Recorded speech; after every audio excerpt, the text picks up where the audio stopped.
A'udzu billahi minasyaitonir rajim. Bismillahirrahmanirrahim. Alhamdulillahirabbil alamin. Allahumma shalli wa sallim wa barik ala sayyidina Muhammadin wa ala alihi wa sahbihi ajma'in. Qala al-musannifu rahimahullahu ta'ala faslun fi furudil wudu'i. Fasal pada menyatakan fardu wudu'. Wa huwa bi dhammil wawi fil ashhari, dan bermula dianya wudu yang dibaca dengan dhammah waw berdasar pada bacaan yang paling masyhur. Pada bacaan yang masyhur dibaca dengan wudu, yaitu dengan dhammah waw yang memiliki makna atau arti ismun lil fi'li, adalah satu nama bagi perbuatan. Jadi al-wudu'u itu satu nama bagi perbuatan seseorang melakukan wudu'. Wa huwal muraduhuna, dan bermula dianya itu yang dimaksudkan di sini. Jadi bab wudu' di sini yaitu wudu' yang merupakan perbuatan. Ya, nama bagi perbuatan, dan itu adalah yang dimaksudkan di dalam pembahasan yang sedang dibahas ini. Wa bi fathil wawi, dan ada yang dibaca dengan fathah waw, bukan wudu tapi wadu. Itu adalah ismul lima yutawaddau bihi, nama bagi barang yang diwudukan dengannya barang. Ya, nama bagi sesuatu yang diwudukan berarti nama bagi air yang digunakan untuk melakukan wudu. Jadi wudu adalah air yang digunakan untuk melakukan wudu, sedangkan wudu sendiri itu adalah perbuatan dalam rangka melaksanakan wudu.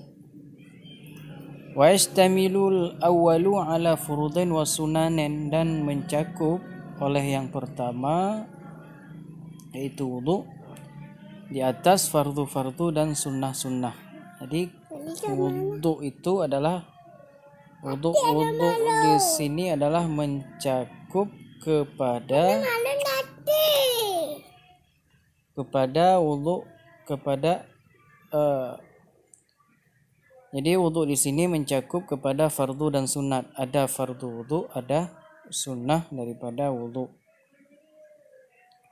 Wa dzakaran musannifu al-furuda fi qawlihi, dan telah menyebutkan oleh musannaf fardu wudu pada perkataannya musannaf. Jadi yang pertama musannaf menyebutkan terlebih dahulu hal yang terkait dengan fardu wudu.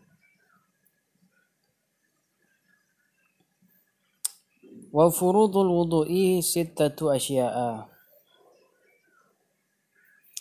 dan bermula fardu wudu itu ada 6 perkara. 6 perkara fardu wudu. Apa saja 6 perkara tersebut? Ahaduha an-niyatu, yang pertamanya itu adalah niat. Yang pertama daripada fardu wudu adalah niat. Wa haqiqatuha syar'an, dan bermula hakikatnya niat itu pada syara'. Apa hakikat daripada niat pada syara'? Yaitu qasdu syai'i muqtarinan bi fi'lihi, fa in tarakha anhu sumi'a azman. Hakikat daripada niat pada syara' adalah mengqasadkan sesuatu hal keadaannya seseorang tersebut ataupun sesuatu tersebut, hal keadaan qasad sesuatu tersebut itu menyertai dengan berbuat ataupun dengan perbuatannya sesuatu. Jadi mengqasadkan satu hal, satu perkara yang disertai dengan berbuat perkara tersebut, itu yang dikatakan dengan niat secara hakikat atau hakikat daripada niat. Maka jika tertakhir ianya perbuatan daripadanya qasad, sumia azman, itu dinamakan dengan azam. Apabila qasad kemudian selang beberapa waktu, maka terjadilah perbuatan. Jadi pertama mengqasad kemudian berbuat, itu dinamakan dengan azam. Adapun qasad yang menyertai dengan berbuat, itulah yang dikatakan dengan niat. Kemudian kapan seseorang itu berniat, melakukan niat? Maka kata musannif rahimahullahu taala, wa takunu niyatu 'inda ghasli awali juz'in minal wajhi ay muqtarinatan bizalikal juz'i. Dan adalah niat itu di ketika membasuh awal juzuk daripada wajah. Jadi di ketika membasuh juzuk yang pertama daripada wajah, di saat awal kita membasuh daripada wajah, di saat basuhan juzuk yang pertama itu, disitulah kita berniat. Artinya menyertai dengan demikian juzuk. Jadi kita membasuh. Jadi kita membasuh wajah itu disertakan dengan berniat. La bi jami'ihi, tidak la bi jami'ihi, tidak berniat ketika membasuh keseluruhan daripada wajah. Maksudnya kita tidak diharuskan berniat dari awal membasuh wajah sampai akhir. Itu tidak diwajibkan seperti demikian. Wala bima qablahu, dan tidak dan tidak pula berniat itu dengan barang sebelumnya wajah. Berniat terlebih dahulu kemudian membasuh wajah, bukan demikian. Akan tetapi tadi membasuh berniat itu menyertai dengan membasuh juzuk yang paling awal kita basuh daripada wajah. Wala bima ba'dahu, dan juga tidak berniat dengan sesuatu setelah membasuhnya wajah.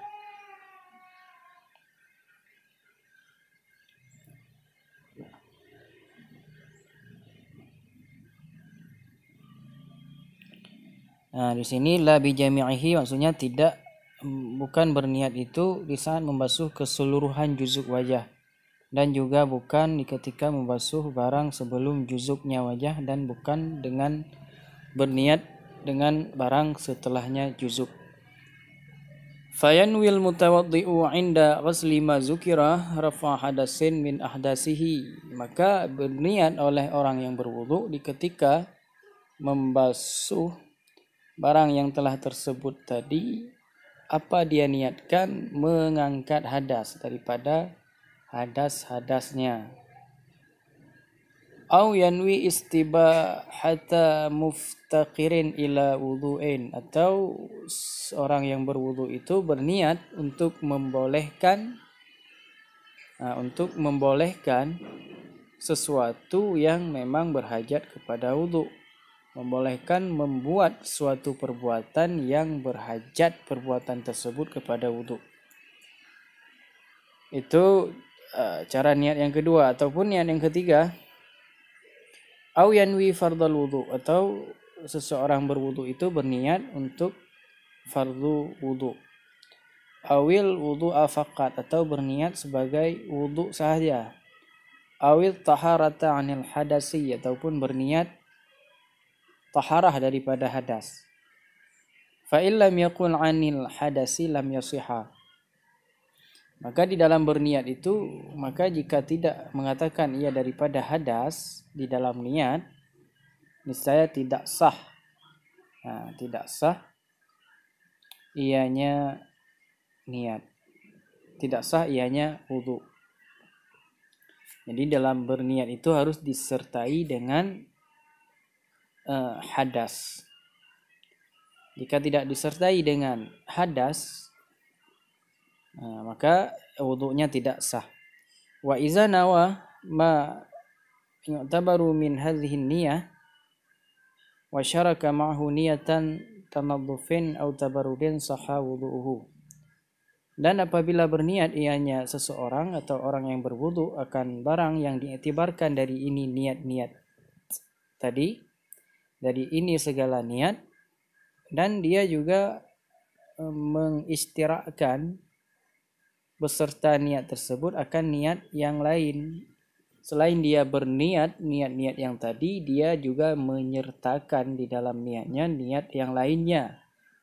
Seperti niat tanaddufin, seperti niat untuk membersih-bersihkan diri ataupun untuk sekedar berdingin-dingin, mendingin-dinginkan tubuh. Maka kalau demikian sahha wudu'uhu, jadi wudu'nya tetap sah. Nah, jadi tadi dia berniat dengan niat-niat wudu yang telah disebutkan, dia pula juga menambah niat yang lain seperti untuk membersih-bersihkan tubuh ataupun mendingin-dinginkan badan, maka wudunya tersebut sah. Nah, itu adalah fardu wudu yang pertama, yaitu niat. Adapun fardu wudu yang kedua, wasani ghaslu jami'il wajhi wahdahu tulan ma baina manabit sya'ri ra'si ghaliban wa akhiril lihyaini wa huma al-'azmani allazani yambutu 'alaihima al-asnanu sufla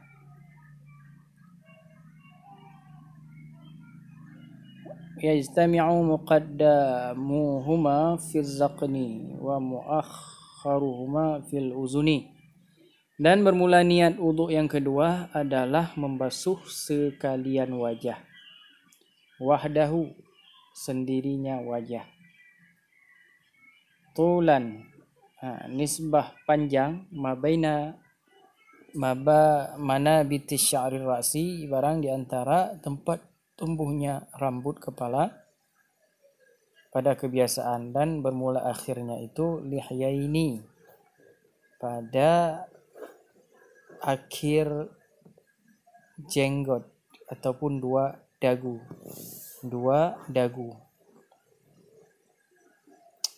Jadi wajah itu, niat yang kedua adalah membasuh seluruh wajah.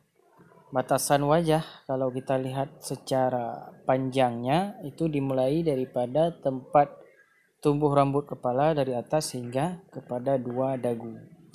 Lihyaini. Apa itu dua lihyaini? Wahumal 'admani. Lihyaini itu adalah dua tulang allazani yambutu 'alaihimal asnan, dua tulang yang tumbuh di atas keduanya oleh gigi-gigi bagian bawah. Jadi dua dagu bagian bawah yang di dalamnya itu tumbuh gigi bagian bawah. Dan berhimpunlah muqaddam, permulaan keduanya dagu, fi zaqni, yaitu pada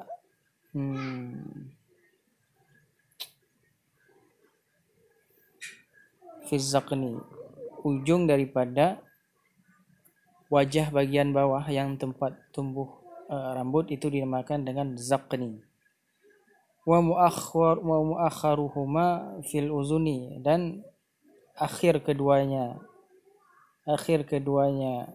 lihyaini tersebut adalah pada telinga. Wahadduhu ardan, dan bermula batasannya wajah secara lebar. Tadi batasan wajah secara panjangnya.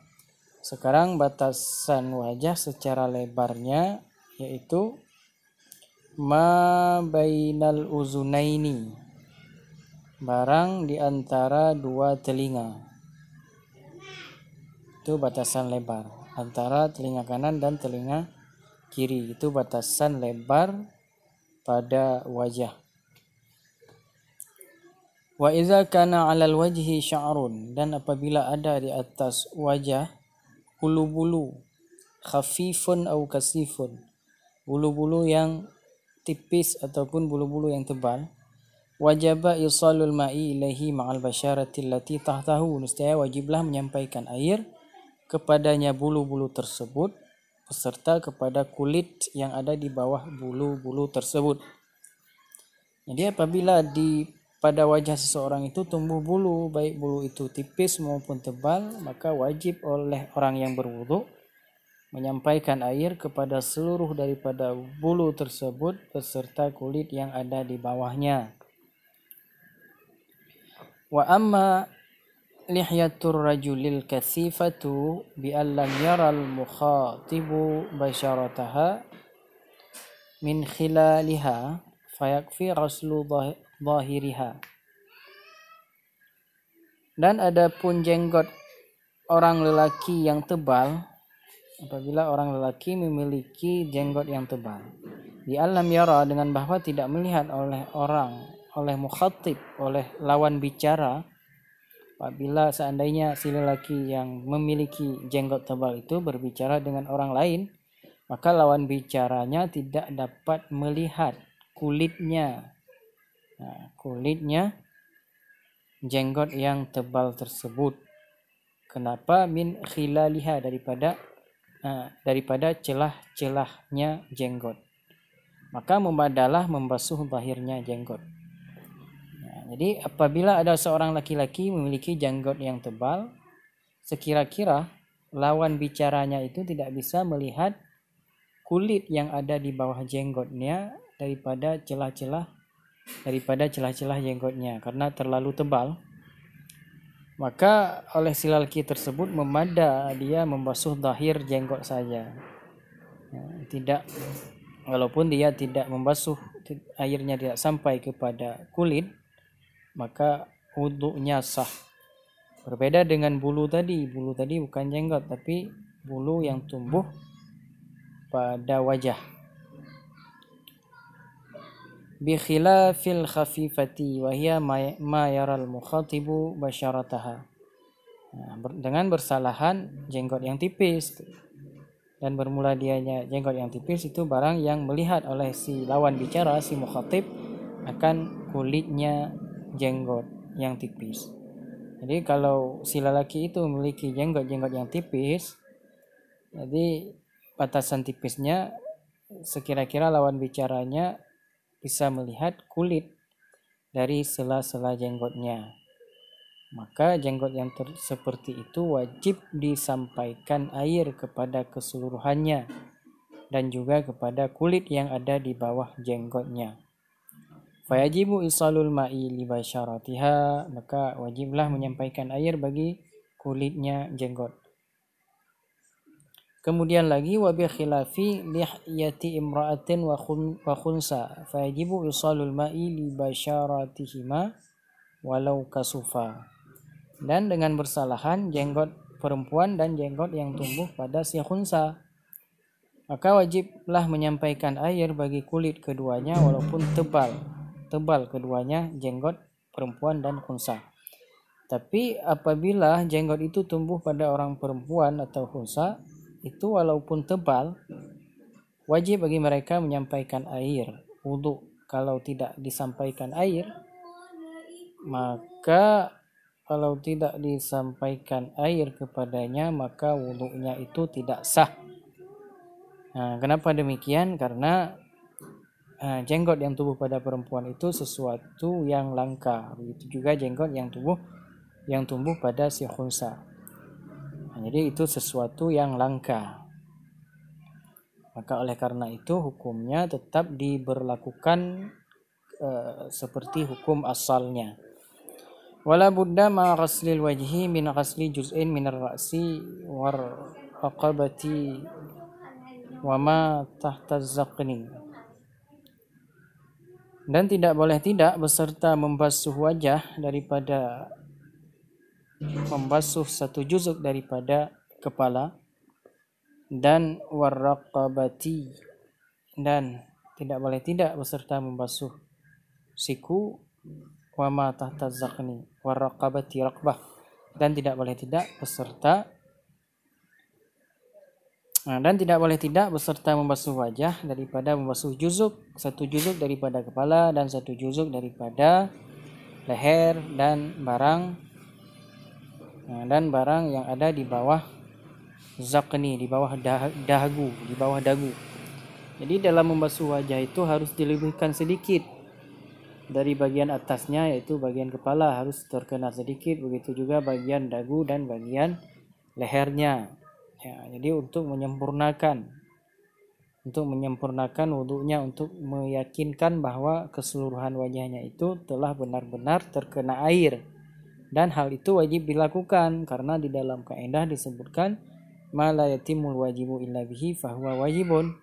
Sesuatu yang tidak dapat menyempurnakan wajib kecuali dengannya, maka sesuatu tersebut wajib pula dilakukan.